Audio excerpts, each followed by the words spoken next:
जून से पढ़कर अच्छे मार्क्स कैसे लाएं, जुलाई से पढ़कर अच्छे मार्क्स कैसे लाएं, ऐसी हजारों वीडियोस आप अपने एग्जाम तक जरूर देखेंगे। लेकिन असलियत में अच्छे मार्क्स लेकर कौन आ पाता है? जो शुरुआत से अच्छा होता है, शुरुआत से टीचर्स की बात मानता है, शुरुआत से हम जो छोटी छोटी टिप्स आपको देते हैं उन पर अमल करता है। मैं कहती हूं कुछ ऐसी चीजें हैं जो आप अगर स्मार्टली करोगे तो बहुत अच्छा स्कोर करोगे।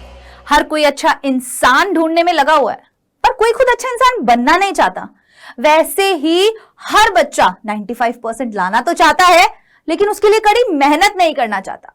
जून से पढ़कर अच्छे मार्क्स कैसे लाएं, जुलाई से पढ़कर अच्छे मार्क्स कैसे लाएं, ऐसी हजारों वीडियोस आप अपने एग्जाम तक जरूर देखेंगे। ऐसी भी वीडियोस देखेंगे कि 10 दिन पहले, 15 दिन पहले, क्योंकि हम आप लोगों को लगातार गाइड करते रहते हैं। लेकिन असलियत में अच्छे मार्क्स लेकर कौन आ पाता है? जो शुरुआत से अच्छा होता है, शुरुआत से टीचर्स की बात मानता है, शुरुआत से हम जो छोटी छोटी टिप्स आपको देते हैं उन पर अमल करता है। अभी चल रहा है जून, और बच्चे अगर अच्छा स्कोर करना चाहते हैं, केवल यही नहीं कि जो 95% स्कोर करना चाहते हैं, वो भी जो अपने आप को सोचते हैं यार मैं 70% वाला बच्चा हूं, तो वो और अच्छा स्कोर कैसे कर सकता है, वो 80% कैसे ला सकता है। अभी चल रहा है जून। मैं कहती हूं कुछ ऐसी चीजें हैं जो आप अगर स्मार्टली करोगे तो बहुत अच्छा स्कोर करोगे। आप जितने परसेंट लाने वाले थे 10-15% आपके वैसे ही बढ़ जाएंगे। भाई बोर्ड्स में नंबर लाना बहुत ही आसान है अगर थोड़ा दिमाग लगा के पढ़ाई की जाए। मैं तुम्हें बोलती हूं कि जून, जुलाई, अगस्त, सितंबर, अक्टूबर, नवंबर एंड दिसंबर।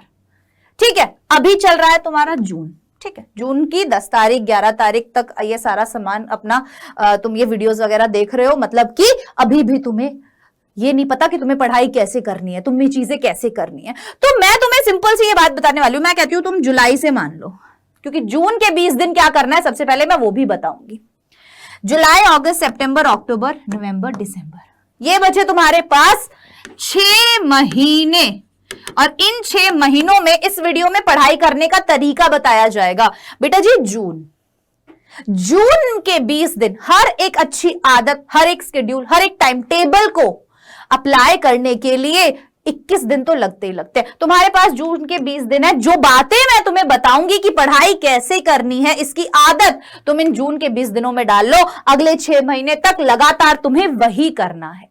बात केवल दिसंबर तक की ही की जाएगी, क्योंकि उसके बाद सारा समय रिवीजन का होता है, प्रैक्टिकल्स होते हैं, उतना समय हम लोगों को नहीं मिल पाता।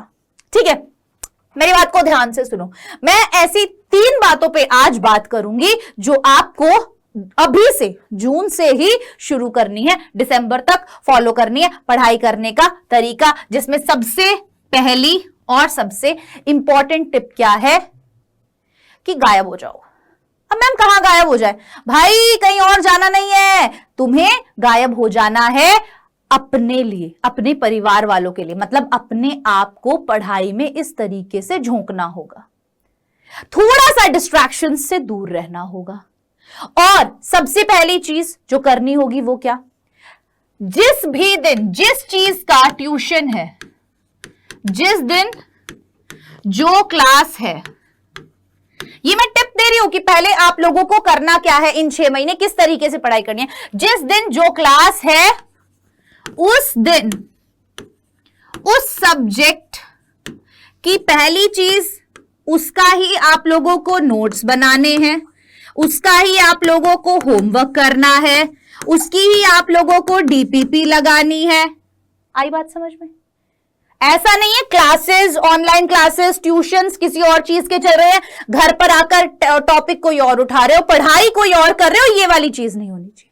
जिस दिन जिसका लेक्चर है उसी के नोट्स बनाने हैं, उसी का होमवर्क करना है, उसी की डीपीपी लगानी है, उसी के लेक्चर देखने हैं, सब कुछ वही करना है। बहुत इंपॉर्टेंट चीज है ये सेल्फ स्टडी के लिए। अगर ये कर लिया तो बैकलॉग इकट्ठा नहीं होगा। अगर जिस दिन जो लेक्चर है उसी के नोट्स बना लिए, होमवर्क कर लिया, डीपीपी लगा ली, बैकलॉग इकट्ठा नहीं होगा। अब आ जाते हैं हमारी दूसरी टिप पर कि मैडम दूसरी और बहुत इंपॉर्टेंट टिप क्या है? थ्योरी वाले सब्जेक्ट्स को हल्के में नहीं लेना। क्यों मैडम? क्योंकि हम क्या करते हैं, इंग्लिश हुआ आपका, कंप्यूटर साइंस हुआ आपका, जो भी आपने हिंदी हुआ, जो भी आपने सब्जेक्ट लिया हुआ है, आप क्या करते हैं इन थ्योरी वाले सब्जेक्ट्स को, केमिस्ट्री हुआ, बहुत लाइटली लेते हैं, बहुत लाइटली लेते हैं। आपको ऐसा नहीं करना, बिल्कुल भी नहीं करना। आपको स्टार्टिंग से जो भी आपके थ्योरी वाले सब्जेक्ट्स हैं उनकी डिटेल रीडिंग और इन्हीं के शॉर्ट नोट्स आपके पास होने चाहिए, आप साथ ही साथ बनाते हुए चले, क्योंकि एग्जाम टाइम पे ये थ्योरी वाले सब्जेक्ट्स के शॉर्ट नोट्स बहुत काम आते हैं। आपका टाइम बहुत कम लगता है, आपका रिवीजन बहुत अच्छे से होता है। ठीक है, तो थ्योरी वाले सब्जेक्ट्स को हल्के में नहीं लेना है, साथ के साथ इनके साथ आपको काम करते चलना है। तीसरी, और इस टिप के बिना तो कुछ भी नहीं है, मेरी बात को बहुत ध्यान से सुनना, हमेशा अच्छा स्कोर वही बच्चे करते हैं जो इस चीज को फॉलो करते हैं। और वो चीज क्या है, मोस्ट इंपॉर्टेंट टॉपिक्स। हर एक सब्जेक्ट में, हर एक चैप्टर में, हर एक एग्जाम में कुछ ऐसे टॉपिक्स होते हैं जो आते ही आते हैं, हर साल आते हैं, जो बहुत इंपॉर्टेंट होते हैं, जहां पे सबसे ज्यादा सवाल निकल के आते हैं। तो बच्चे, आप उन मोस्ट इंपॉर्टेंट टॉपिक्स के जो भी इंपॉर्टेंट फॉर्मूलाज हैं, जो भी उनके इंपॉर्टेंट क्वेश्चंस हैं, जो भी पीवाईक्यू क्वेश्चंस हैं, स्टार्टिंग से ही उन पर अपनी पकड़ बनाकर रखेंगे। अगर उनमें से कोई भी टॉपिक ऐसा है जो आप लोगों को नहीं आता है, तो अभी से अपने टीचर्स से उन सारे डाउट्स को क्लियर करेंगे। ध्यान देना है, मोस्ट इंपॉर्टेंट टॉपिक जिनका वेटेज ज्यादा है, उन टॉपिक्स को स्टार्टिंग से अभी से पकड़कर रखना है। उन टॉपिक्स के सारे डाउट्स क्लियर होने चाहिए, उन टॉपिक से रिलेटेड सारे नोट्स आपके पास होने चाहिए, सारे फॉर्मूलाज आपके पास होने चाहिए, उन टॉपिक से रिलेटेड सारे प्रीवियस ईयर क्वेश्चंस आप साथ की साथ लगाएंगे। अगर आपने ये तीन चीजें लगातार अभी से शुरू कर दी तो मजे ही मजे, सही बता रही हूं मैं, मजा आ जाएगा तुम लोगों को। उन टॉपिक से रिलेटेड सारे क्वेश्चन, सारे नोट्स, सारे लेक्चर, सारे प्रीवाईक्यू आपके पास होने चाहिए, बहुत इंपॉर्टेंट है। तो ये 6 महीने जिसने लगकर पढ़ाई कर ली, जिसने ये कुछ चीजें अपनी लाइफ में लगा ली अभी कुछ दिनों के लिए, तो बेटा मजे ही मजे। अवॉइड करनी है कुछ चीजें, डिस्ट्रैक्शंस और प्रोक्रेस्टिनेशन। कहने का मतलब, बहुत ज्यादा डिस्ट्रैक्ट होते हो, बहुत ज्यादा कल पर चीजें टालते हो। ये समझ में नहीं आ रहा तो लिख दूंगी, कल पर टालना।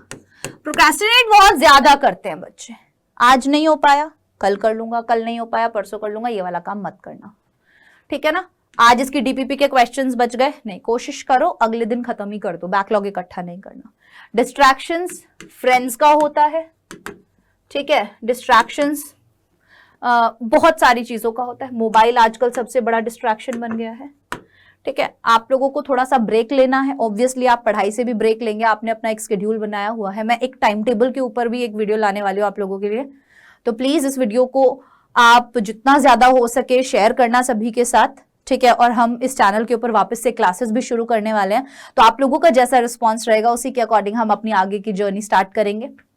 तो बहुत इंपॉर्टेंट, बहुत महत्वपूर्ण चीज, मोबाइल वगैरह डिस्ट्रैक्शंस जो हैं या कल पर टालने वाली चीजें, इनसे थोड़ा सा दूर रहो। अगर अपने दिमाग को समझा लिया ना, अपने आप को थोड़ा सा कंट्रोल कर लिया, तो ये सारी चीजें इजीली हो जाएंगी, ठीक है।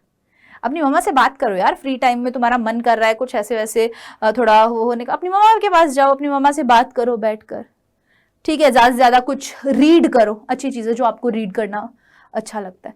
इस तरीके से अपने आप को थोड़ा सा बनाओ, सिर्फ कुछ महीनों की बात है, उसके बाद आप सब जानते हैं कि एक बार देखो, मेहनत तो जिंदगी भर करनी होती है, मैं ये नहीं कह रही कि अभी अभी करनी होगी, लेकिन कुछ दिनों की बात है। अगर एक बार अभी इस समय में मेहनत कर लोगे तो आगे शायद एक सुकून भरी जिंदगी जी पाओगे। अब अगर आप टाइम टेबल पर वीडियो चाहते हैं तो कमेंट सेक्शन में टाइम टेबल जल्दी से जल्दी मुझे लिखकर भेजिए। जितने ज्यादा कमेंट्स होंगे उतनी ही जल्दी मैं आप लोगों के लिए एक बेहतरीन वीडियो लेकर आऊंगी। Bye bye everyone, take care, all the best.